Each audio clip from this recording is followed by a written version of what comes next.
Hey boys and girls, Doug Giles here. It's Warriors, Rich, and Wildmen. What's happening, Doug?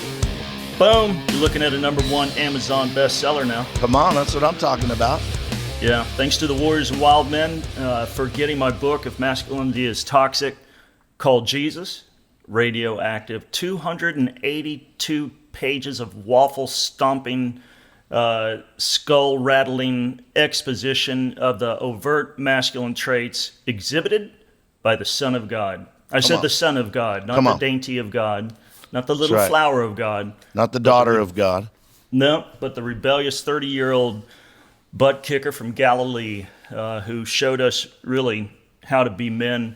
And I think, more than ever, and Metaxas said this in my interview with him a couple of days ago, that, what we're calling men to be and do here at Warriors and Wildmen, Rich and I, and we've been slogging this thing for, going on 3 years now, is essential, especially right here and right now in the midst of the crazy clash of cultures that's going on here in the United States of liberal acrimony. We need men to be men and not be tinkerpots who bow their knees to stupidity.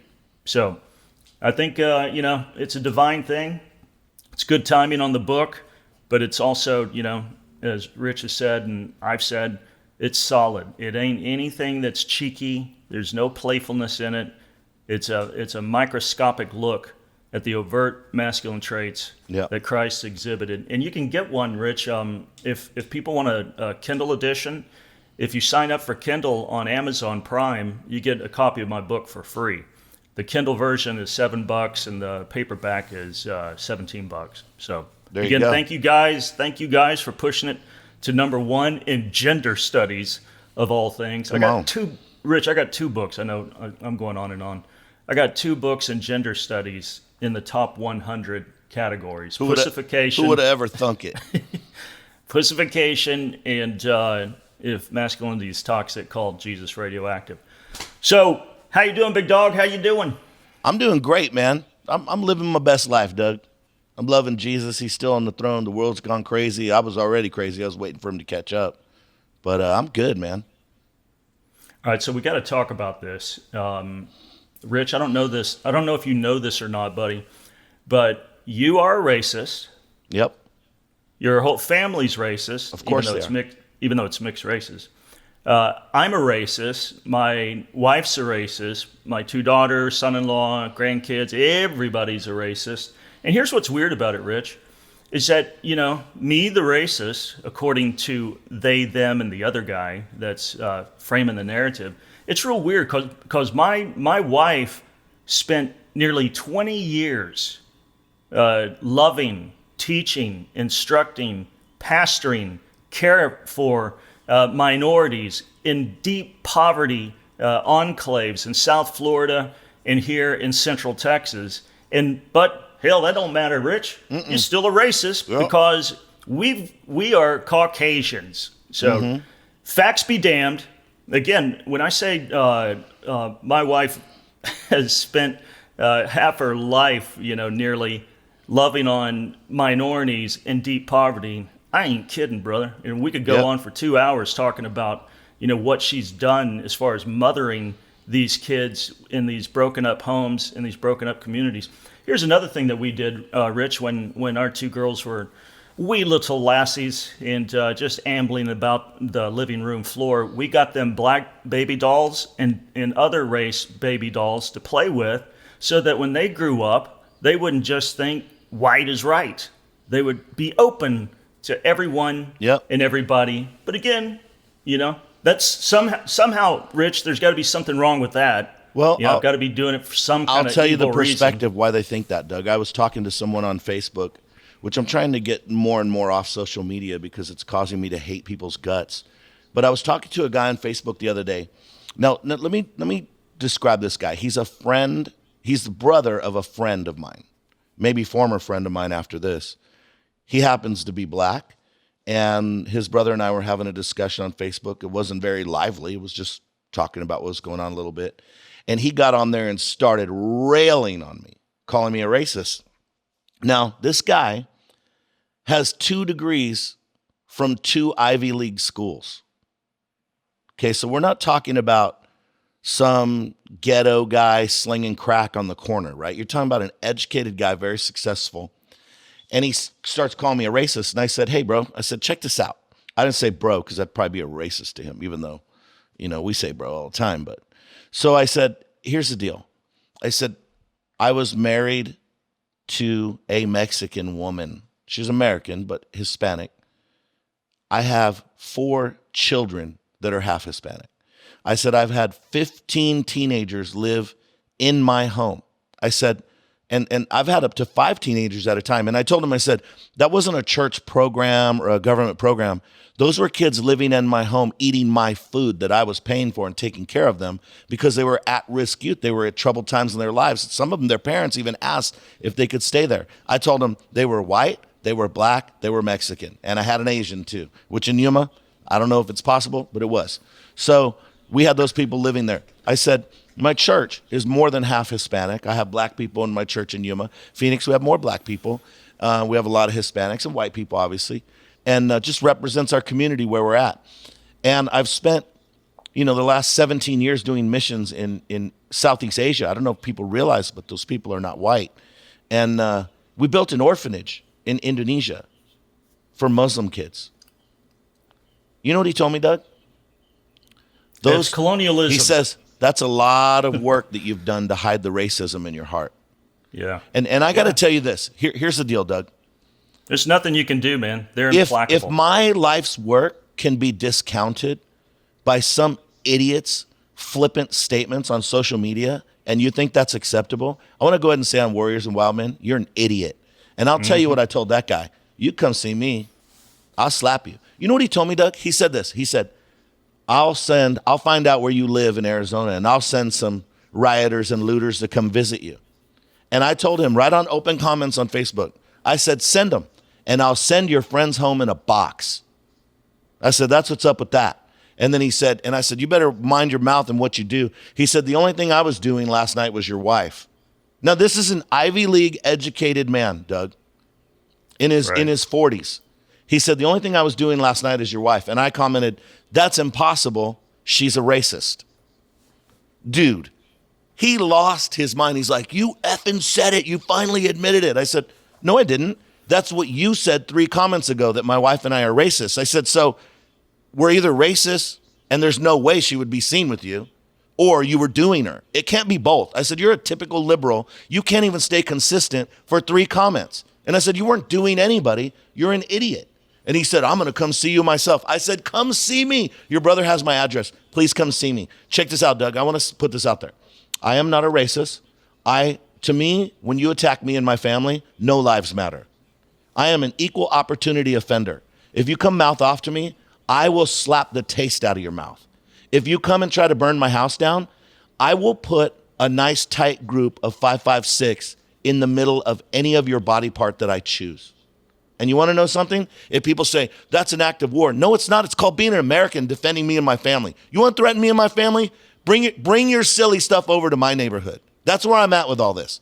I don't care. George Floyd died. He's dead. Okay. You know what we need to do? Burn the country down. Come try to burn my house down. I will light you and your friends up. I have enough ammo for everybody to get some. That's where I'm at with it. If that sounds violent, you are correct.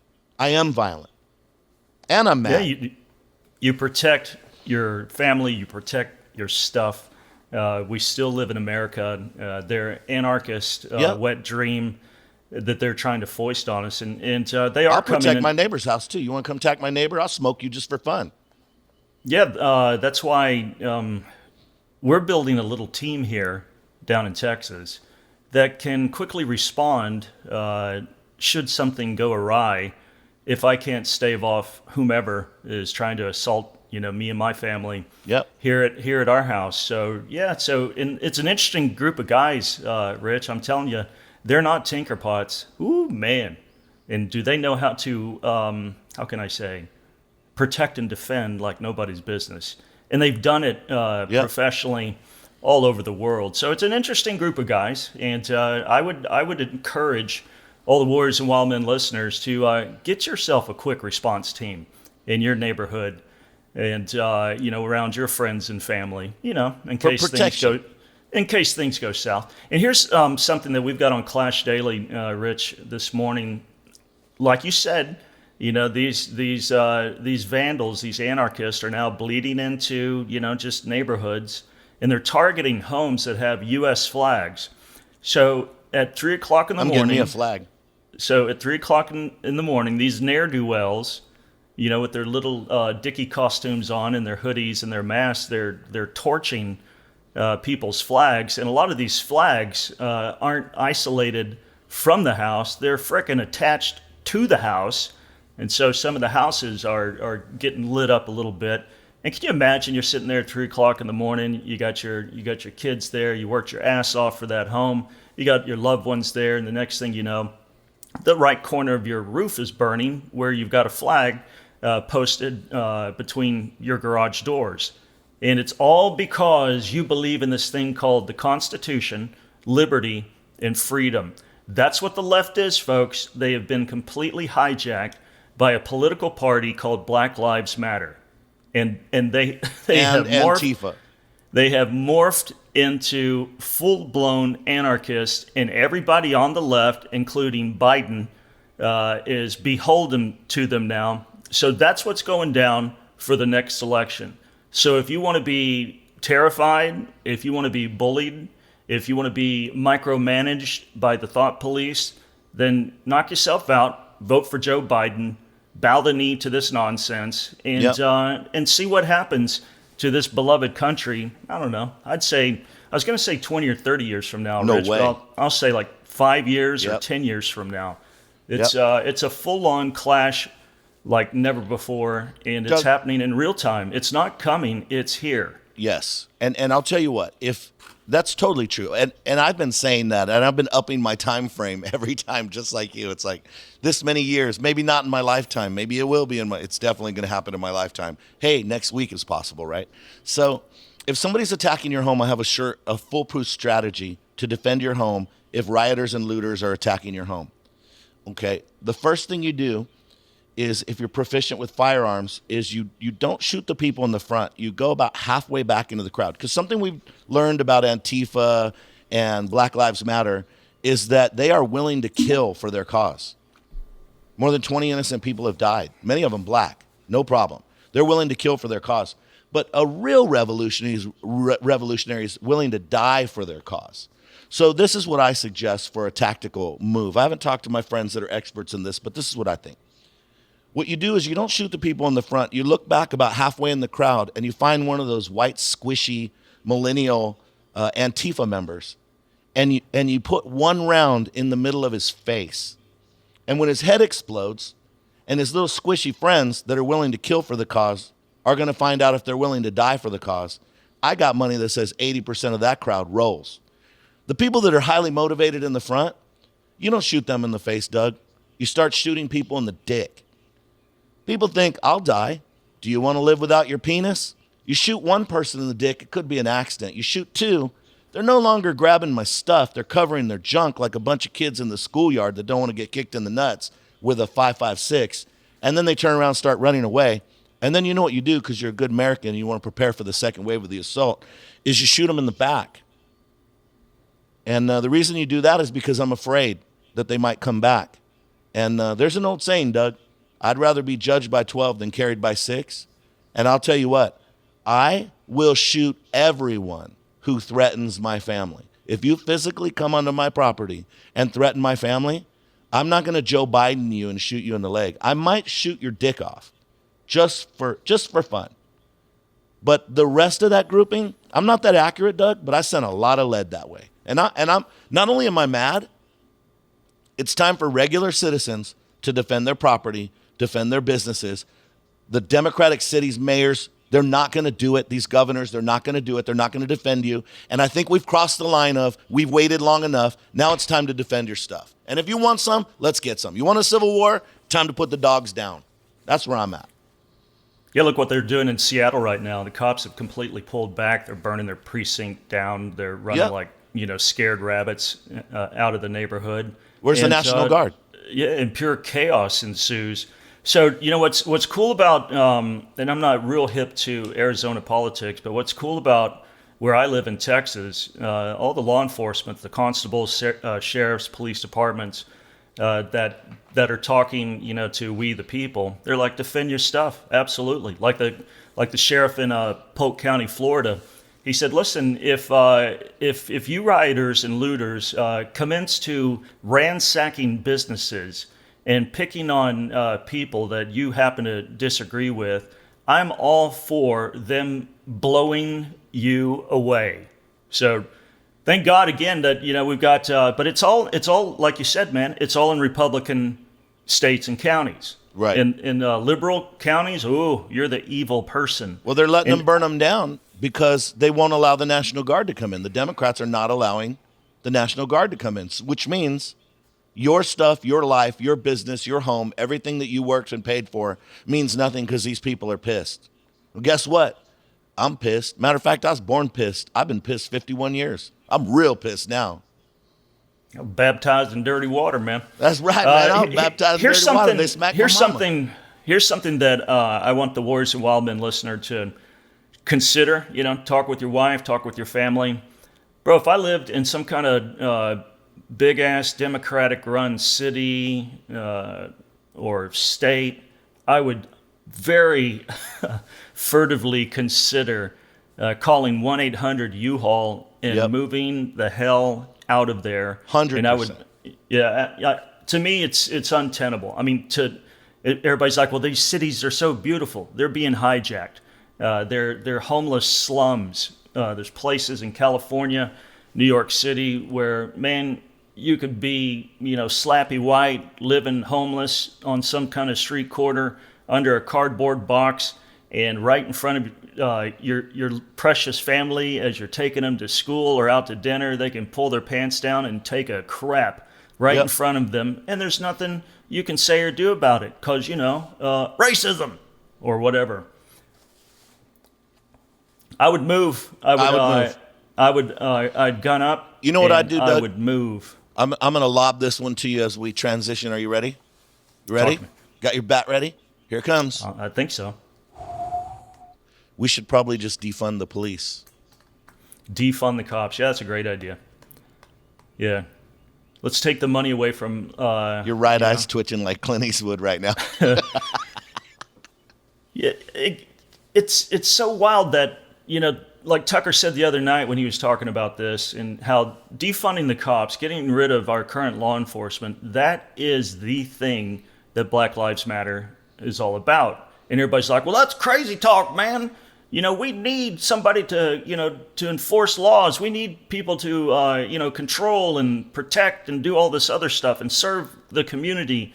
And, they definitely want that, but they want it to preserve and protect their ideology, which is way over to the left. And they want to get rid of those cops that want to, uphold the laws that we voted for. Yeah, it sounds like fascism, Doug. It's weird. Yeah, it kind of sounds like that. And these Bill of Rights that govern this God-blessed experiment in self-governance. To me, what should have been laughed completely out of the room, it would have been, 2 weeks ago, 3 weeks ago, is now the tip of the spear for the Democratic candidates. And Biden's not completely down the pipe with defunding, the police, but he's got some draconian measures that he wants in place. But again, he also has stooge. no brain. He's just he's mumbling just and a eating oatmeal. Stooge.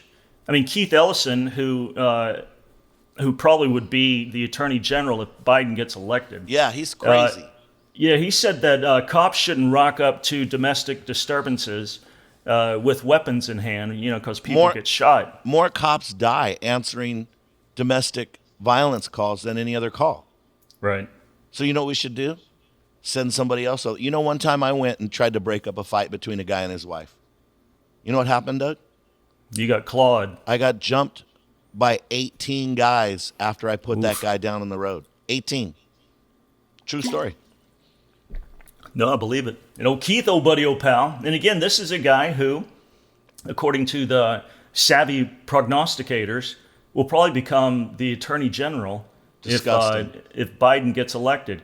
And again, he's, Ellison's is a head honcho at the DNC and chief law enforcement officer in Minnesota, and we see how well that's working, Yep. is calling cops not to bring their firearm with them into domestic disturbances or any other routine call. Like the cop has this crystal clear crystal ball, and it's just so prescient that he, like Nostradamus, can see into the future and whether or not it will be necessary for him to carry a sidearm. Stupid. Listen, when cops get called, it's a cluster. You know what? You don't know what's going to go down, and that's why you have all these weapons and accoutrements. And he obviously hasn't talked to any cops about that when he made that statement. Like, you'd think that you'd like talk to cops. You'd probably go, hey, cops, when you go to a domestic violence, what's it like? What would it be like without your gun? And they'd be like, I ain't going to no domestic violence without a gun. That don't even make any sense. Hey, can I jump back to something real quick I just thought of because I'm a little crazy today? Talk to me. If you live in a state where you can't have guns, there is something you can do. I just found out. People want to light your house on fire. You can buy a flamethrower. They're available. And you can Elon get Musk. one. Yeah, but they have one, Doug, one that shoots napalm. There you and go. It's $3,000. Look, $3,000 is expensive, but dude, $3,000, it'll shoot 100 feet napalm. Just think of napalm as like sticky fire.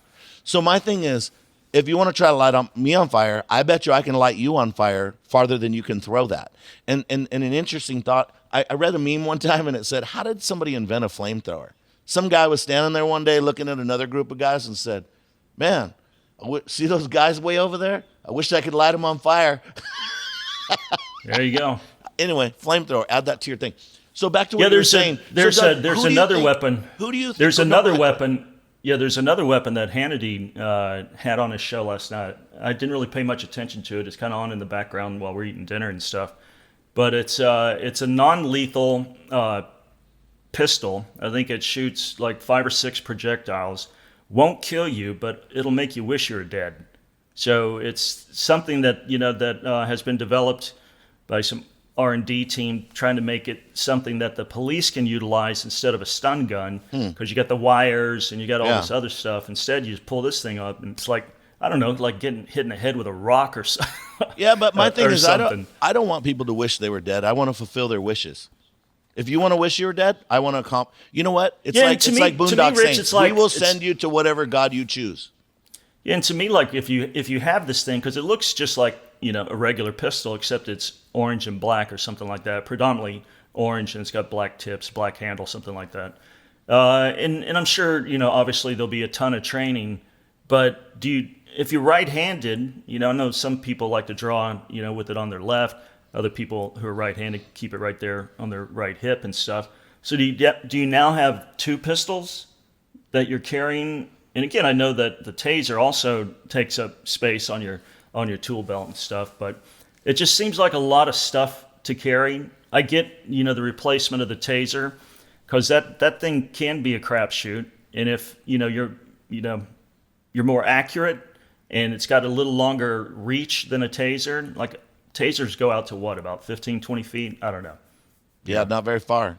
Yeah, but this thing supposedly at 50 to 60 feet will make you scream if it hits you, and so those are measures. You're not killing anybody. You're not putting anybody into a shallow grave or anything like that. But you're definitely letting them know that they need to stop doing whatever that they're doing. And I think some of the other measures, like not kneeling on somebody's neck for 8 minutes, are great things to put in place. You'd think somebody with a brain would figure that out, right? Right, but I heard the other day, and I don't know if this is right, but I'm just going to put it out there, that they found crystal meth in Numbnuts' system, the Derek Chauvin. Fentanyl. Anyway, that's what I heard. Yeah, it was on the internet, so it must be true, man. On our first podcast about it, like we said, regardless of what drugs he was on, regardless of what he did ahead of time, the guy stayed on his neck too long, killed him. That was murder, right? I mean, yep. Yeah. He deserves his day in court. He's obviously had many days in court because he's a career criminal. You know what? Send him back, send him to prison forever. We don't jump on their neck and kill him. But here's my thought on do you know how many unarmed black men were killed by the police in 2019? 9. You know how many people have been killed in this protest so far? More than 20. Do the math. That doesn't add up. So here's my question. So if we're going to defund the police, what percentage and of their time and finances are spent on low income housing areas? I don't know. Is Yeah, that a trick question? no, it's not. It's a real question. Like you would guess that it's quite a bit. Like the cops in Scottsdale, you know what they're doing? They're rolling around writing people DUIs for zero tolerance. It's not like they're over there, and there's muggings and stuff. I mean, it's not going to happen like that. But you go over to Central Phoenix, they're answering some other type calls, right? And so you have to figure that the amount of money that we're spending in poorer neighborhoods, at-risk neighborhoods, which this is part of the problem, economically depressed areas, right? So these are poor people, and that's obviously going to be disproportionately represented by minorities. So what we're going to do is we're going to defund the police, and black people, listen to me. Your communities are going to be the most at risk. Listen to this. This is Fox 11 News out of L.A. Now, they're definitely liberal. Homicides this week, this is yesterday, 18 hours ago. Homicides this week have increased in L.A.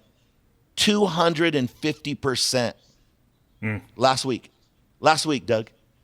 Right. Murder, 52%. Check this out for the people that want to defund the police. The police aren't gone. They're busy. These aren't people that are getting shot at the riot. These are people going, cops are busy. I've been meaning to shoot that dude.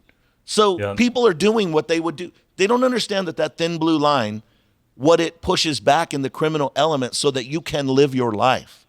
So when you're saying that, remember, you're saying, I want no one to come help me when I'm in trouble. Yeah, but that's not what, again, Black Lives Matter is saying. They're saying we want to defund the cops that exist now because they tilt to the right, okay? Right. And we're going to raise up our own, BLM force that's going to enforce our worldview, which means anybody who loves liberty, anybody who has Jesus, a conservative penchant. Church, anybody, if you think you're out of this, you're wrong. Yeah, churches, if they listen, Black Lives Matter, they're not friendly towards Christianity. It's a Marxist revolution that's based in deep hatred towards the church, because the church, at least it used to, Rich, the church preaches freedom. It preaches liberty. Matter of fact, guys, if personal you want to responsibility. And regards to the racism stuff, if you want to end racism, then embrace Christ, because in Christ there's no male or female, there's no Jew or Greek, there's no black and white. According to the Scripture, there's only two federal heads, two races, if you will. There's the first Adam, and there's the last Adam. Correct. And no matter what your skin color is, if you're outside of Christ, you're in the first Adam. If you've been converted, you're in the last Adam.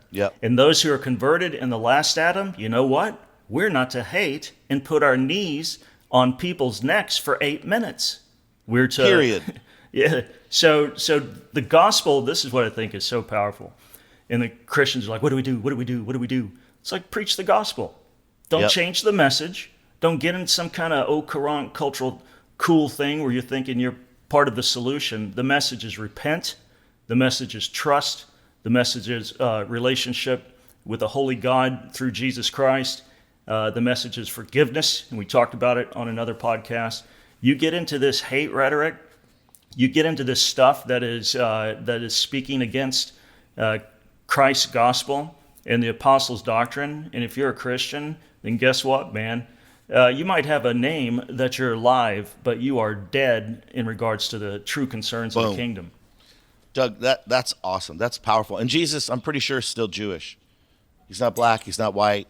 He's not Hispanic. I'm pretty sure he's Middle Eastern. I'm going to stay with that, according to Scripture. But I'll tell you a quick story. I met this guy in South Africa. I had to look his name up. I'm sorry I forgot his name. A friend of mine.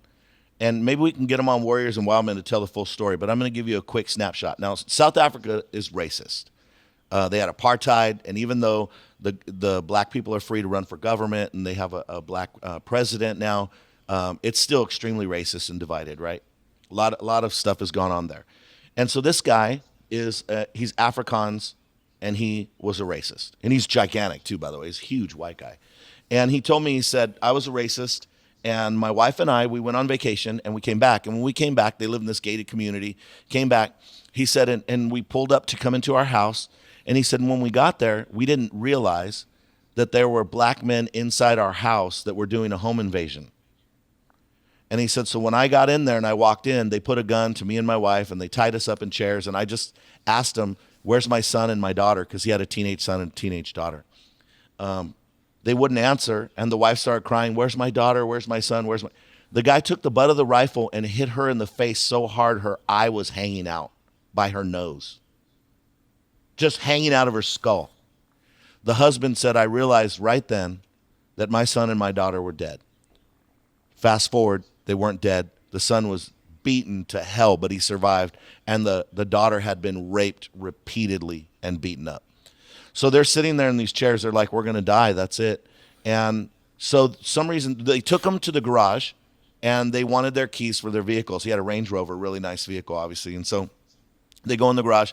And for some reason, the guy said they walked back inside the house with him and his wife in the garage. He still had the key in his car, in his pocket. So they jumped in the car, throws open the garage door open with the electric garage, and throws the car in reverse. He said, this was my plan. I was going to ram through my gate in front of my house and back up all the way into my neighbor's yard into his house so that they would call the police. He said, but what I didn't know was the police were already there. They're all outside with automatic weapons. He said, I come flying out of the thing. They think I'm the bad guy, and they open fire on my vehicle with automatic weapons. I can't remember how many times this guy was shot, but it was over 20 times. His wife only got hit twice. I know that sounds terrible. She only got hit twice. But the luggage packed up in the back of the vehicle is the only thing that kept him alive. They pulled him out of the car, and they left him face down on the grass, waiting for him to die because they just shot an innocent guy, so they want him to die, right? Dougie laid there for a half hour, totally conscious, listening to everything. He can't move. He can't speak. Don't know if his wife's alive. Doesn't know if his kids are alive. Finally, they get him out of there, and he lives. They had to put him in a coma, a medically induced coma, for 6 or 8 months. It was a long period of time. He finally recovers, right? This guy recovers. Now, this dude was a racist, bro, against black people. He's always gone to church. I don't know how they get their Christianity and their racism on, but apparently they did. He goes to the encounter, and the encounter's all about the cross. At the cross, he realizes that his racism is wrong. He forgives the people that beat his son, raped his daughter, disfigured his wife, and almost killed him, and turns around and goes to one of the black guys at the encounter and hugs him and cries like a baby for 30 minutes and tells him he loves him. And now, half of everything that this guy makes, he has the largest iced tea company in South Africa. Half of everything he makes goes to feeding black children in the townships all over South Africa. And you know what, Doug? All of the racism. And how about this for the people that I have a reason? I'd say that's pretty high up there on the reason list. But in Christ and in the cross, he was not only able to forgive, but he was able to be healed. He wasn't just able to be healed. What he saw as his enemies before, and they never caught those guys. They were never brought to justice. He has completely forgiven, and he's given his life to help other people. Doug, it's one of the most incredible stories, and that's not something that I read in a book. He sat there at lunch telling me this story, Doug. I'm weeping. He's weeping. That's the power of the cross. That's the power of forgiveness. That's the power of Jesus Christ. You want to end racism? We got to get to the cross, and we got to stop blaming everything on some other race of what they did to somebody. And therein lies the only message that needs to be trumpeted, not only in our days of declension, but every day, all day, until Christ splits that eastern sky. Because that's the only answer, man. You can get in some real deep and gnarly weeds real quick if you deviate from that. And that's a beautiful story, brother. That's exactly, again, what needs to be put out there. To whatever cracker is out there that's a racist, or some Black Lives Matter person, those kind of ideologies, and then you throw passion behind it and zeal behind it, it ain't going to end well. No. Nothing's going to end well. Repenting, accepting Christ in your heart, forgiving people, letting go of the rage, and embracing love. I know I sound like a hippie, but that's the only thing that's going to cure this societal ill. And what an amazing story, brother. Yeah, man. All right, so what do we got to do, man? What's the Warriors and Wildmen listener got to do besides not bow their knee to anybody except the Lord Jesus Christ? That's right. Go to warriorsandwildmen.com. Like us, love us, subscribe, find us on social media. Hit us up. We'd love to hear from you. And if you want to support us and support this message, put it out there. Hit the war chest, swipe the card, support us, and then also buy Doug's book, If Masculinity's Toxic, called Jesus Radioactive. Warriors and Wildmen.